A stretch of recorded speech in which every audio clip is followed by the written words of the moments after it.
Welcome to the bold analysis. I have taken time and listened to Raila Odinga's dossier on what exactly transpired during the KCSE administration, during the KCSE, about the KCSE results. And it is very regrettable that we start to lose a whole generation because of appetite for money. The termites came out of the woodwork even to feed on something that is very important as the education of the children of this country. We have subjected students to psychological torture simply because of the greed for money. And sometimes we normally say that the choices that we make at the ballot have more deeper effect. That is one of the lessons that I think as a country we need to learn. That the choices that we make at the ballot have more deeper effect than what we see after attending the glamorous campaign rallies and taking the tokens that politicians are giving you. You need to come back to your senses and ask, is this what we want to have for another 5 years? Raila Odinga opened the lid on the rot in the administration of the national exams. People are a bit quiet, but things are not really good. Because I do understand that this was the last exam, this was the last cohort of students to do the KCPE, because we are facing out the 844 to usher in the CBC. But what happened to the days of Matiang'i? What happened to the systems that were put in place during the late Magoha era? Because I believe in government, it should not be about who is in charge. If the systems of, making sure that the integrity of exam is at its best, irrespective of who is in charge, they should always work. Something like national examination is actually a ladder of transition. And it is not really good because who knows his or her real marks? Students, teachers, and parents are not so much, it's not clear to them what exactly is the monster they're dealing with. I want you to listen to Raila Odinga, but before that, I'm reminding you about this fundraiser that we're finishing up. I think this this gentleman here suffered a stroke and was in hospital for more than 3 years. So immediately came out. He's been trying to pick up, but things have not been working out because of inability. He's a bit incapacitated. So what we decided as a team is that we are going to establish for him a posho mill, the other side of Busia. And myself, I'm supposed to go to that end on Friday. I'm supposed to travel there to make sure that I oversee that establishment myself. And that is why I'm reaching out to you on behalf of this man, that kindly, let's just do as little as 50, 100, any donation we can get. And I believe that it will go a long way. Our deficit stands at 37 as we speak. Not even 37, it should be 36. Yes, it should be 36. Now, I want to get to this. Of national exams, the government of Kenya identified a secure printing firm in the UK, that is Stephen Austin Printing Limited. This is a security printing firm that deals with several exams and other high-stakes documents in different parts of the world. Kenyans will agree that in that period, sanity returned in the management of exams with grades that reflected reality. We have established that early this year, the Kenya Kwanza administration suddenly and abruptly stopped this contract just because the UK company refused to give kickbacks. without following any legal procurement processes, due diligence procedures, and attention to examination timelines. The Kenya Kwanza administration awarded the KCPE and KSE exam printing contract to a politically correct local company based on Mombasa Road in Nairobi. The government was advised that the Mombasa Road-based company did not have the capacity to print the exams and also ensure its security and integrity, especially on such a short notice. Nobody would budge because there were kickbacks involved. We are aware that the Mombasa Road company then had to outsource the exam printing services from a company based in India, where the exams were printed in a hurry. We are also aware that the UK firm, whose contract was cancelled, declined to provide codes to the many layers of security that had been encrypted to safeguard the integrity of both KCPE and KCSE. We believe this process of sudden change of printer, hacking the exam system, and having them printed on a short notice are responsible for the disaster we have witnessed with respect to KCPE. The situation was worsened by the fact that in return for kickbacks, the procurement for relaying the results to the public using the short code 40054 was also taken away from the regional provider and awarded on short notice and corruptly to a company that does not have the capacity to handle the same. This led to the mess where the results received expensively using the short code was different from the one on the Kenya National Examination Council portal and sent to schools. It led to what NEC has called misalignment of marks and grades. Grades in science and social studies, as well as religious studies, were truncated.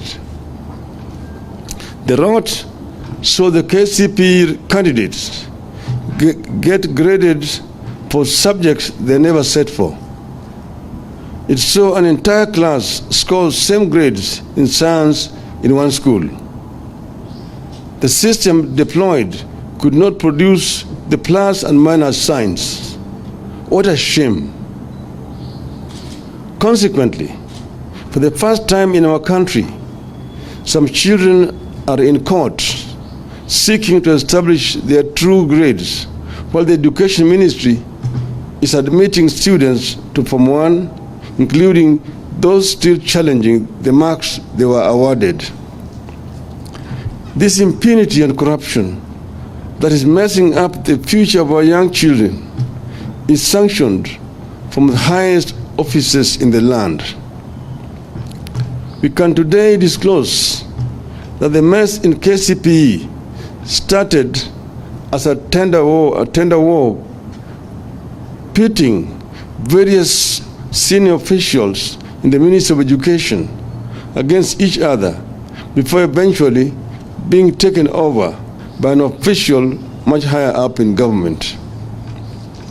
The hunt for quick money has now taken the Kenya Kwanza entrepreneurs from petroleum products and edible oils to exams. It has messed up the 2023 KCPE and will likely find its way into KCSE, whose marking is currently underway in a tense and uncertain environment.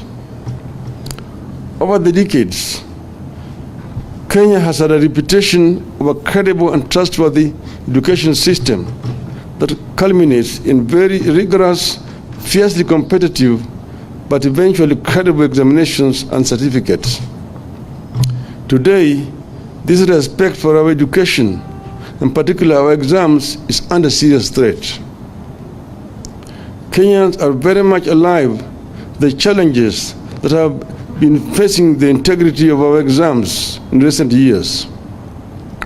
That is why our young people joke darkly whether their colleagues have Professor Jacob Kaimenyis, Dr. Fred Matiangis, or Professor George Magoha's exam grades. Today, the young people are struggling with the value of Mr. Ezekiel Machogu's grades. In view of the fact in our possession, we have today taken an unprecedented step and written to key education stakeholders for a partnership to secure and defend the integrity of the Kenyan exams and the certification that accrues from it. We have taken these steps out of a firm belief that once we allow education and exam systems to be caught up in tender wars, then we have no country to talk about. It is a universally accepted principle that collapse of education system is the collapse of a nation. We believe that evaluating the integrity of our exams and certificates presents an existential threat to our country, and we have to close ranks and deal with it dispassionately and professionally. We will be subjecting our children to ridicule, diminished employment, especially overseas, and admission opportunities in the region and abroad if we allow the integrity of our exams and certification to be questionable. And the truth is that these are getting questioned. We have therefore written to the following bodies. 1, the Catholic Bishops' Conference. 2, the National Council of Churches of Kenya. 3, the Supreme Council of Kenya Muslims. 4, the Kenya Secondary Schools Heads Association. 5, the Primary Schools Heads and Teachers Association. 6, the Kenya National Union of Teachers. 7, the Law Society of Kenya. 8, the Kenya Union of Post-Primary Education Teachers. 9, National Parents Association. 10, the Kenya Private Schools Association. 11, the Ethics and Anti-Corruption Commission. 12, the Directorate of Criminal Investigations. 13, the Federation of Kenya Employers. We know the role of churches and other religious organizations in the education sector since the beginning of last century. Education with a medley. Something as important as education. Edible oil, food. There is a discussion about how the oil that we imported is either edible or non-edible. Oil, which is the fuel. We have a discussion about tenders and how we gave tenders that did not give us positive results as far as the prices are concerned. And we are shameless and we have no limits. The leadership have no limits. There are very many stories about, and I think Rigathi Gachagua was even saying today, that many drugs in our non-government, in some chemists, in many chemists, are actually fake drugs. You know, I'm one person that I've ever gone to pharmacists, and they will tell you two things. There is generic, and I know there is original. I've never gotten the difference between the two. I tend to demand for the original, but I will always be convinced that it is, I don't know, so strong, so powerful. So you buy the generic, and so I did not want to use a good example here, but let me just, may God rest her soul in peace. When we were buying some medicines for late Sarah, that's when I realized there were some generic and original. So we will be told that, you know, go for generic because they're not strong, because our immunity is down, and, you know. So we are meddling, and apologies for using that example. I think I didn't want to, but yeah, it came into my mind. So, for those who don't know, there's a fundraiser we did here, and we managed to release her from hospital last year of a bill, I think 1.4 million, but we lost her this year. Now, I wanted to say this. that we did not, we have no limits. We're getting our hands into everything. And I have a feeling that Raila is doing such a good job. And I realized today when he was raising that dossier, there was another closed door meeting even before, because he was not flanked by other Azimio leaders. I did not see any. The only person who was there was Rafael Tuju, who is back to Raila's circle. I saw him in the Jaramogi Oginga Odinga. He met Raila there. And even though he was not part of that press briefing, but he met Raila there, and the photos were actually shared, but did not appear in that press briefing. And the other Azimio leaders are not there. And Raila is pulling a very easy and a very dangerous card of being the people's savior. Number two, in terms of the feed on who is feeding, the leakages are just coming from government, because some of those leakages are high profile. I also know very well that Azimio leaders, like I think Oparanya is facing some corruption case with the EACC and cannot come up and appear in perhaps a press briefing that people are talking corruption. And I think so. Kalonzo Musyoka has also been dented here and there, but Raila is pulling a good card on being the people's savior. However, there is an observation I want to make, that even despite of that, the government has been adamant to listen to what Raila says.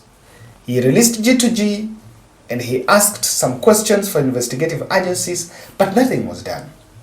So it is not enough just to give the exposés and the dossiers, but I think there is more that needs to be done.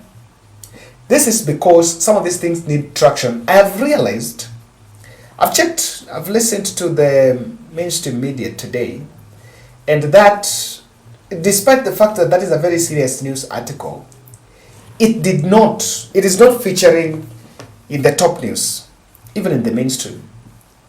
So there is a well-coordinated approach, probably to muzzle the Raila voices, probably in the mainstream spaces, in terms, especially when there are these dossiers. I tend to believe that there is some lobbying behind the scene to ensure that these dossiers don't get visibility, because Kenya Kwanza will not do anything Raila says, simply because they will give Raila credit. And there are elements that want Raila to be seen as a man who is irrelevant. So they will not do what Raila is saying, whether Raila is right or wrong. But some of the things that have been raised in that statement are very true. I remember parents complaining that despite that we have applied, we've used the USSD to receive results, since morning we are yet to receive those results. So some of the issues that Raila raised there are very legit, and there are problems that happened. I remember even Machogu was on record saying that the transmission failed them. And the question is, did someone hack the server, the next server? Or how did we even get into this?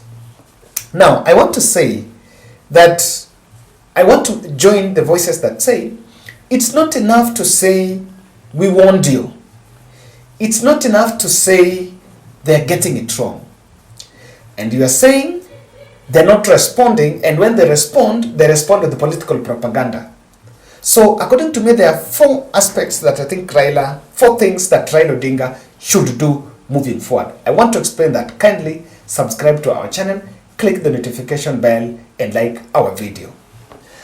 Thank you very much for those who also are sharing, and also those who are participating and helping us achieve the target to establish the Posho Mill and some business for Austin here, who really suffered a stroke and has been bedridden for 3 years. So we are trying to find a way of supporting him off from that. Now, number one, Raila Odinga must invest on litigating William Ruto's flaws. In fact, this is a strategy that worked between 2013 and 2017. Raila Odinga must litigate, head to court. Number one, for two things. Of course, Parliament is normally is non-bipartisan because Parliament works with majority and the government have majority there. I don't see government having majority in the judiciary. They have the minority, but they have the big minority. They might have the Supreme Court, but they don't have all the courts. Because there are some very unfamiliar, judgments that have been coming from there and things some people are asking, there is that fallout. So, the reason why I want Raila to litigate government, and I would advise for them to litigate, is because those court cases, they will give those corruption scandals visibility. When they are in court, government is going to dispatch a team from Attorney General, and with that there is an opportunity to give more evidence, to induce more evidence before the courts. Even some of these parties that have been mentioned, the companies that have been mentioned, the ones that were given these tenders and they didn't get these tenders, these companies will be listed as interested parties or the parties in it. So the more you even bring them on board, everyone will come with a defense of himself or herself.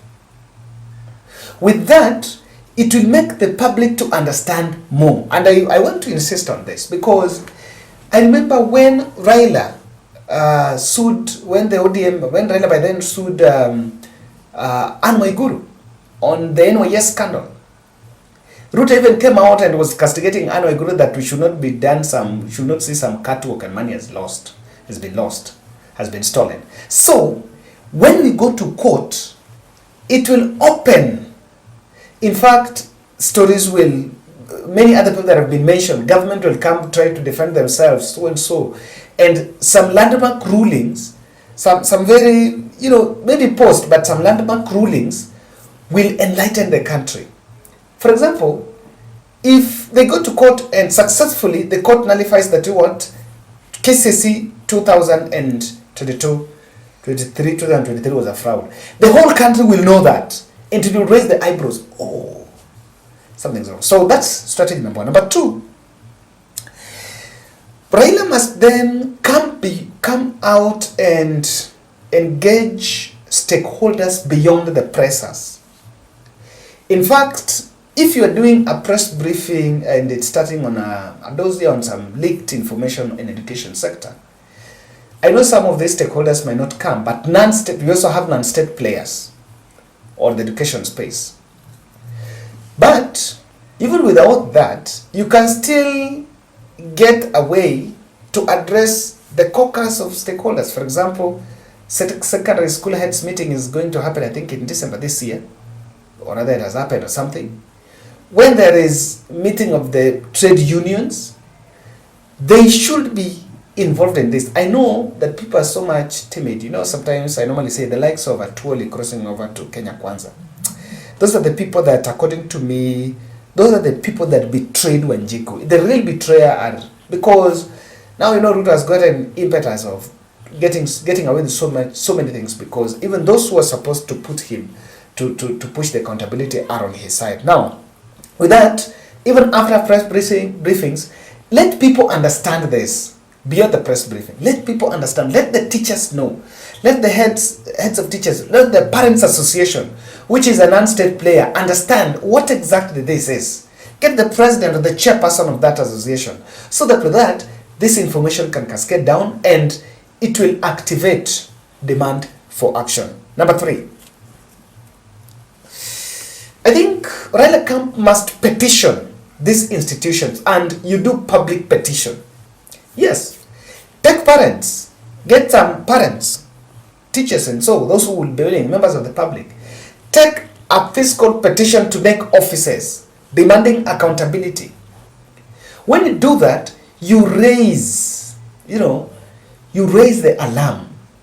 The government feels like you put the government in a very uncomfortable place, in a comfortable seat. And with that, people might say, oh, we need to act because now this is getting out of hand.